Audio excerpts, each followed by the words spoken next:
আসসালামু আলাইকুম। ভূতের গল্প চ্যানেলে আপনাদের স্বাগতম। আমি আপনাদের বন্ধু নিক। চলে এসেছি আপনাদের মাঝে আরেকটি রহস্যময় সত্য ঘটনা নিয়ে। আজকের ঘটনাটি পাঠিয়েছে আমার এক প্রবাসী বন্ধু, ওর নাম ডেভিড। ঘটনাটি ঘটেছিল আজ থেকে 40 বছর আগে। 1986 সালের দিকে ঘটনাটি ঘটেছিল। স্থান ম্যাসাচুসেটসের একটি উপকূলবর্তী মফস্বল এলাকা। শীতের রাতেই মূলত ঘটনাটি ঘটেছিল। ঘটনার সময় ডেভিড ও তার বেস্ট ফ্রেন্ড সারা দুজনই ছিল কিশোরী। ডেভিড এবং সারা যে এলাকায় থাকতো সেখানকার ঘরবাড়িগুলো ছিল নোনা ধরা কাঠের তৈরি, যার কারণে এসব বাড়িতে স্যাঁতস্যাঁতে ভেজা ভাব আর পুরনো কাঠের গন্ধ লেগে থাকতো। সেদিন রাতে ডেভিড ও সারা ঠিক করে ওরা উইজা বোর্ডের মাধ্যমে আত্মাকে ডাকবে।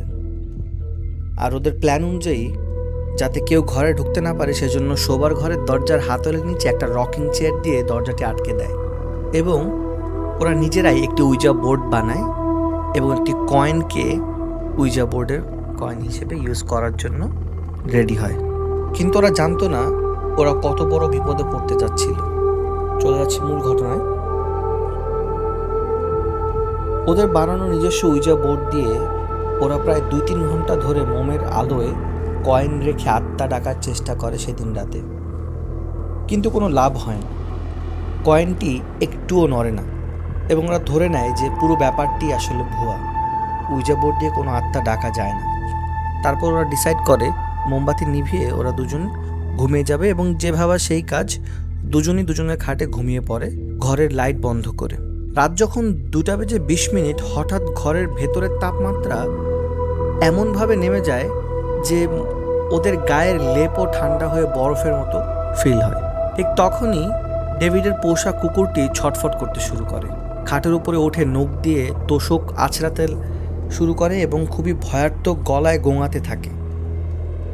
ডেভিড চেষ্টা করে কুকুরটিকে শান্ত করার, কিন্তু কুকুর তখন খাট থেকে লাফ দিয়ে গিয়ে নিচে নেমে যায় এবং খাটের নিচে ঢুকে মাটির দিকে তাকিয়ে হিংস্রভাবে ডাকতে থাকে, যেন কেউ নিচে লুকিয়ে আছে। এসব দেখে ডেভিডের খুব ভয় হয়।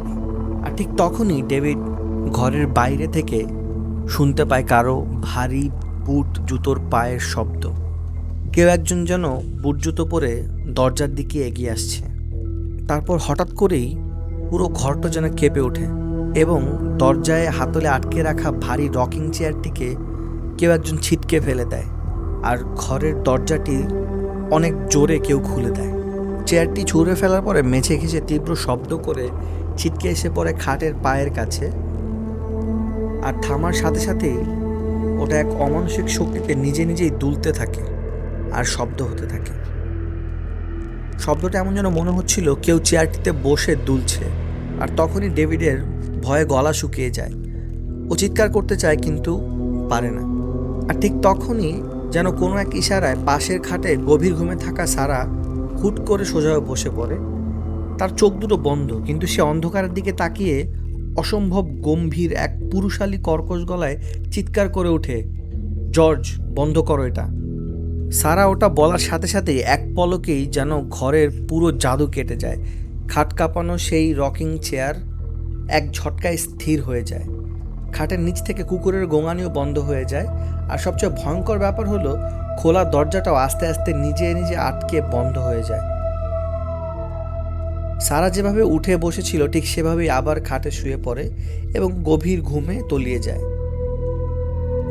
ডেভিড সারা রাত খাটের উপর কাঁপতে কাঁপতে বসে থাকে। সে আর ঘুমোতে পারে না। পরদিন সকালে সারার কিছুই মনে ছিল না। সে ভাবে যে ডেভিড হয়তো কোনো দুঃস্বপ্ন দেখেছে, কিন্তু মেঝেতে পড়ে থাকা রকিং চেয়ার, দরজার দাগগুলো স্পষ্ট বলে দিচ্ছিল যে রাতে যা ঘটেছে তা স্বপ্ন ছিল না।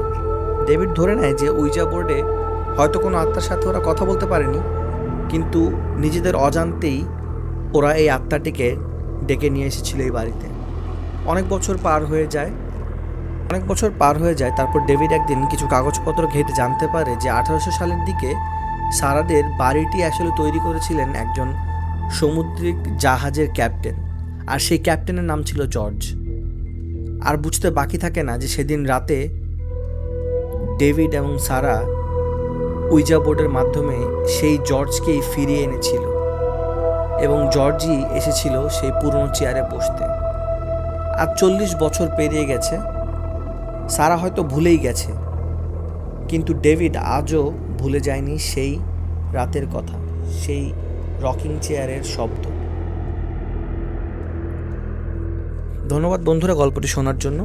পশ্চিমা দেশে উইজা বোর্ড আসলে একটি গুরুত্বপূর্ণ মিডিয়াম বা মাধ্যম হিসেবে কাজ করে তাদের ডাকার ব্যাপারে। আমরা হয়তো এটিকে খেলনা হিসেবেই দেখি বা আরও অনেকেই খেলনা হিসেবেই দেখে, কিন্তু কে জানে হয়তো এর মাধ্যমে আসলেই আত্মাদেরকে আমন্ত্রণ জানানো যায় বা কথা বলা যায়। সেদিন যা ঘটেছিল সারা এবং ডেভিডের সাথে ওই রুমে, হয়তো তা সত্যিই ছিল। হয়তো জর্জ, যে সামুদ্রিক ক্যাপ্টেন মারা গিয়েছিল 1800 সালের দিকে, সেই ফিরে এসেছিল।